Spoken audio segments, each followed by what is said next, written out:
Kepolisian menetapkan 30 orang tersangka dalam kasus mafia tanah, termasuk diantaranya menjerat aparatur sipil negara Badan Pertanahan Nasional. Dari 30 tersangka, 25 orang tersangka telah ditahan polisi. Kapolda Metro Jaya, Irjen Fadil Imran mengatakan penyalahgunaan akun BPN RI dan program pendaftaran tanah sistematis lengkap atau PTSL menjadi modus baru dalam kasus mafia tanah. Polisi menyebut terdapat 12 korban dari 10 laporan sejak tahun 2020 hingga tahun 2022.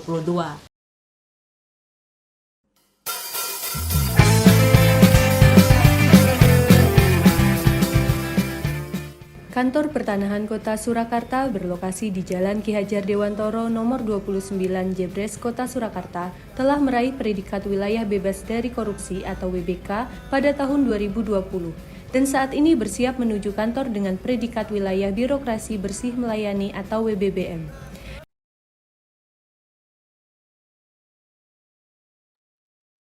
Assalamualaikum warahmatullahi wabarakatuh. Salam sejahtera untuk kita semua.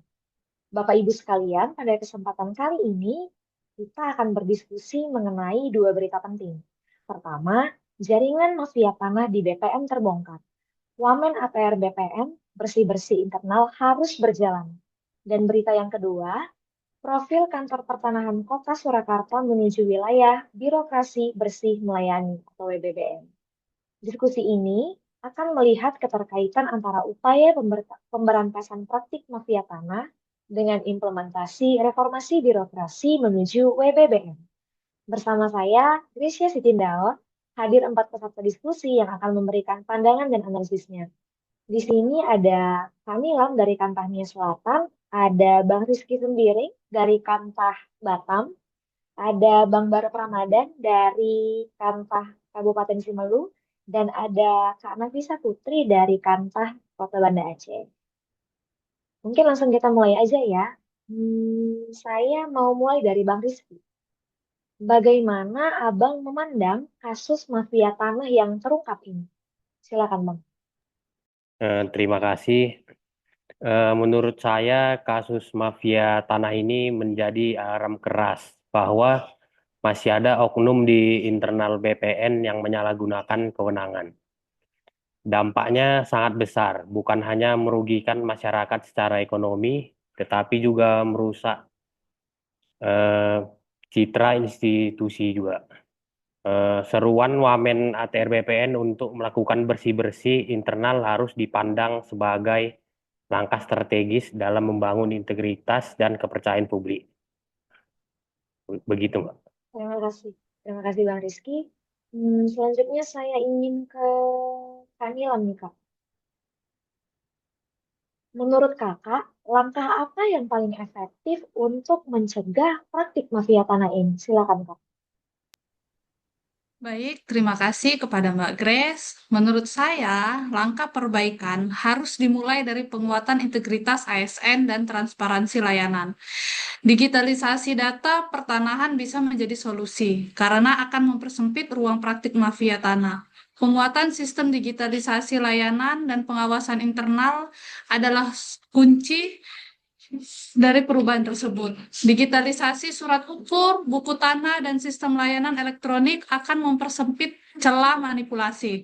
Selain itu, pengawasan yang transparan serta pelibatan masyarakat dalam pengawasan pelayanan publik juga penting agar tidak ada lagi praktik mafia tanah.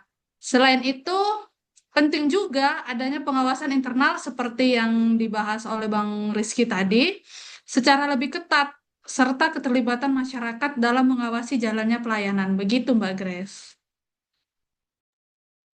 Terima kasih Kak Nilam. Baik, mungkin kita beralih pada berita yang kedua ya. Kantor Pertanahan Kota Surakarta saat ini sedang proses menuju WBBM. Saya mau ke Bang Barep nih. Bagaimana Abang melihat langkah ini dalam konteks reformasi birokrasi? Silakan Bang. Baik, terima kasih Kak Grace atas kesempatannya. Menurut saya, upaya menuju wilayah birokrasi bersih dan melayani merupakan bentuk nyata dari implementasi reformasi birokrasi yang berkelanjutan. Predikat WBBM bukan hanya sekedar simbol atau penghargaan semata, melainkan sebuah pengakuan bahwa instansi telah berhasil mewujudkan pelayanan publik yang bersih dari praktik pungutan liar lebih cepat, transparan, akuntabel, dan benar-benar berorientasi pada kepuasan masyarakat. Pencapaian ini juga menunjukkan adanya komitmen kuat dari seluruh jajaran aparatur untuk menjaga integritas, meningkatkan kualitas kerja, serta menciptakan budaya kerja yang profesional. Selain itu, WBBM menjadi wujud nyata dukungan terhadap semangat bersih-bersih internal yang dicanangkan oleh Kementerian ATR BPN, sehingga setiap proses pelayanan pertanahan dapat memberikan rasa keadilan, kepastian hukum, dan kepercayaan masyarakat kepada pemerintah.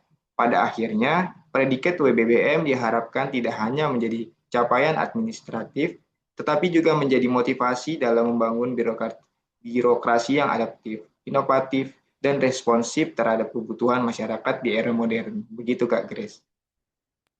Menarik sekali ya. Kak Nafisa, menurut Anda nih, bagaimana masyarakat bisa merasakan dampak langsung dari predikat WBBM ini? Silakan Kak. Baik, terima kasih Kak Grace izin menanggapi. Jadi dampak dari predikat WBBM ini bagi masyarakat menurut saya yaitu pelayanan pertanahan yang lebih transparan, mudah diakses, dan juga bebas pungli. Nah, dengan adanya WBBM, kepercayaan publik terhadap ATR BPN pastinya akan meningkat.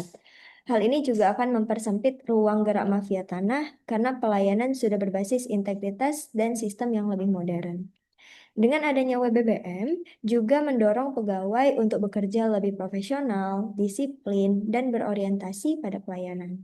Karena pada akhirnya, predikat WBBM bukan hanya sekedar citra kelembagaan, tapi juga mencerminkan keberhasilan manajemen ASN dalam menghadirkan birokrasi yang bersih, modern, dan benar-benar melayani kepentingan publik. Begitu, Kak Grace. Luar biasa sekali ya jawabannya. Dari diskusi ini, kita dapat menyimpulkan bahwa upaya pemberantasan mafia tanah dan transformasi menuju WBBM saling berkaitan erat. Bersih-bersih internal diperlukan untuk menutup celah penyalahgunaan wewenang. Sementara WBBM menjadi standar baru birokrasi yang profesional, akuntabel, dan berorientasi melayani. Dengan demikian, masyarakat akan benar-benar merasakan pelayanan pertanahan yang bersih dan terpercaya. Terima kasih kepada para peserta diskusi atas pandangan yang sangat bermanfaat. Semoga semangat reformasi birokrasi ini konsisten berjalan dan membawa ATR BPN menuju birokrasi yang bersih melayani. Wassalamualaikum warahmatullahi wabarakatuh. Sampai jumpa di video selanjutnya.